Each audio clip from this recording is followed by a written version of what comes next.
Assalamualaikum dan selamat petang semua.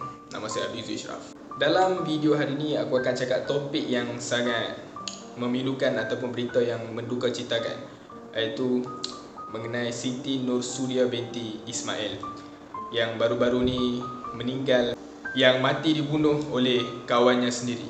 So jom kita masuk dalam video untuk nak tengok lebih lanjut berkenaan dengan isu tragis ni.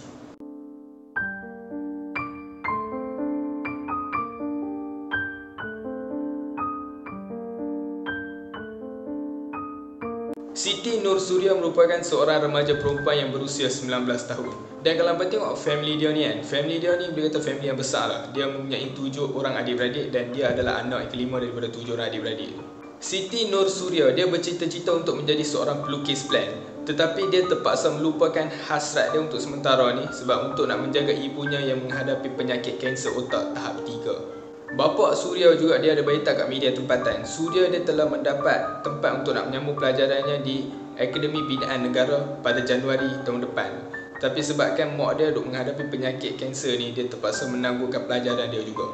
Dan lepas tu yang berlaku kejadian tragis ni, di mana Suria diketemui dalam keadaan tertiarap, mukanya penuh dengan darah dan pergelangan tangannya diputus. Kesan tikaman senjata tajam ditemui di beberapa bahagian badan Suria.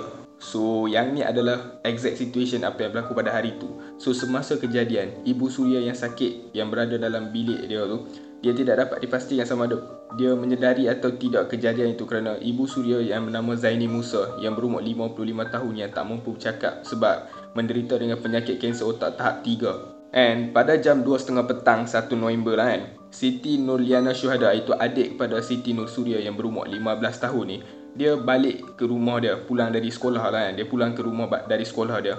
Dia tengok kakak dia tertiarap di ruang tamu rumahnya dalam keadaan berlumuran darah dengan putus pergelangan tangan dia tu.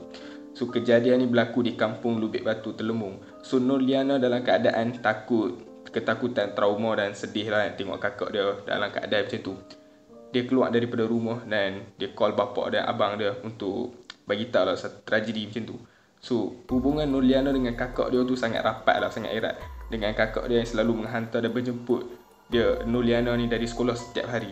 Benda yang lebih sedih kan, yang lebih menduka citakan kan, mangsa itu Nursuria ni, dia kena serang lah kan, dia kena bunuh tu semasa ibu dia yang sakit kronik tu turut berada dalam rumah yang sama. So pada awal kes ni kan, kes ni dirumuskan sebagai kes samun dan bunuh sebab ada barang yang hilang seperti wang tunai, barangan makeup dan telefon bimbit. So mereka dah declare kes ni adalah satu kes samun dan mangsa kena bunuh. Tapi sebagai turning point dalam kes ni, apabila ada satu rakaman CCTV telah dijumpai yang berdekatan dengan rumah arwah iaitu Siti Nursuria. So rakaman CCTV tu dia telah viral di WhatsApp pada malam Isnin tu. And kalau dalam rakaman CCTV tu apa yang nampak adalah sebuah motosikal EX5 yang keluar masuk ke rumah Suria sekitar jam 9 pagi yang membawa seorang perempuan. Dalam tu nampak dia ada bawa seorang perempuan yang bertudung dan bersanggul tinggi. So oleh kerana itu kan, perempuan tu dikatakan sebagai prime suspect lah sebab dia ada dalam tempat kejadian pembunuhan tu. And selepas polis verify rakaman CCTV tu, perempuan yang ada dalam rakaman CCTV tu bernama Siti Nur Atirah, iaitu berumur 19 tahun dan juga kawan baik kepada Siti Nursuria.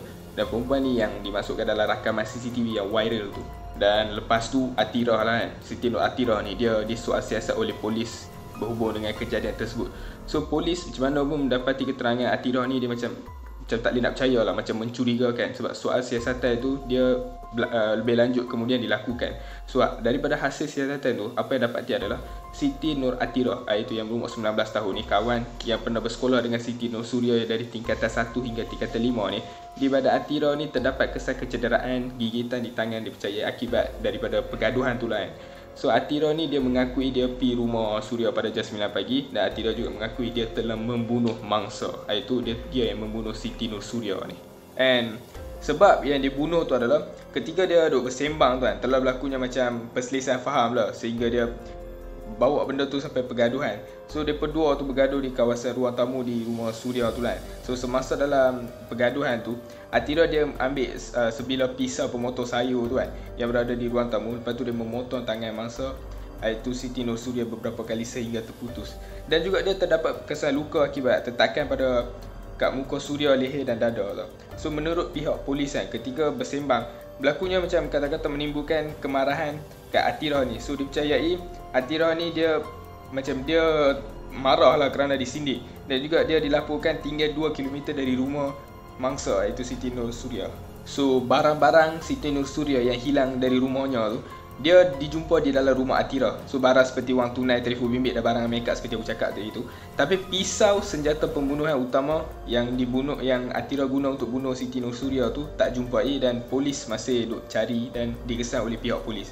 So kes ni kalau tengok dia diklasifikasikan sebagai kes bunuh.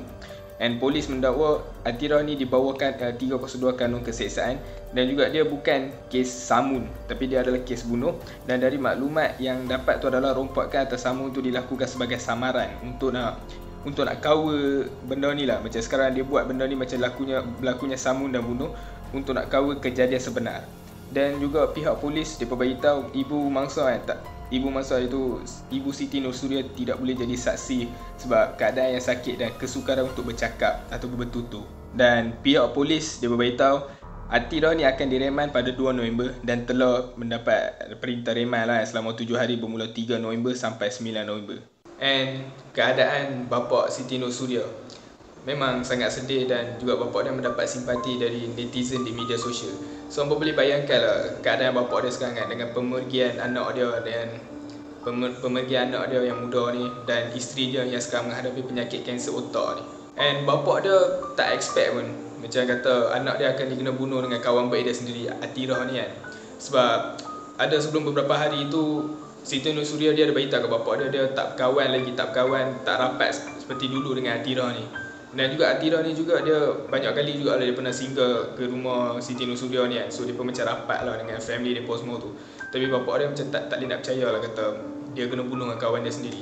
Dan bapak dia minta dia mendapat balasan yang setimpal. Dan bapak dia juga berkata dia tak mampu nak menerangkan kepada isterinya tentang kejadian yang berlaku kat Suria lah. Kepada mak Suria tu, bapak dia tak tahu nak beritahu apa. Tapi macam mana pun ketika jenazah tu berada dalam rumah mereka tu, dia terpaksa beritahu pada isteri dia juga, iaitu pada mak Siti Nur Suria. Dan mak Siti Nur Suria tu, ibu dia tu kelihatan suka untuk nak memahami lah keadaan yang sedang berlaku tu. Suria juga dia mempunyai seorang kekasih hati yang bernama Haikal Adnan yang berusia 19 tahun. So pada hari kejadian tu, Suria dia sempat mengantar mesej pada Haikal dekat WhatsApp meminta untuk jaga diri lah. So mengikut perancangan mereka tu, mereka sepatutnya bertunang dan berkahwin pada tahun ni. Tapi sebabkan COVID-19 dan juga keadaan ibu Suria yang sakit, perancangan tu mereka tangguh pada tahun hadapan. Sebelum berlaku kejadian malang itu, Haikal dan ibu Haikal mereka melawat keluarga Suria pada hari Sabtu yang lepas tu untuk menziarahi ibu Suria yang sakit tu.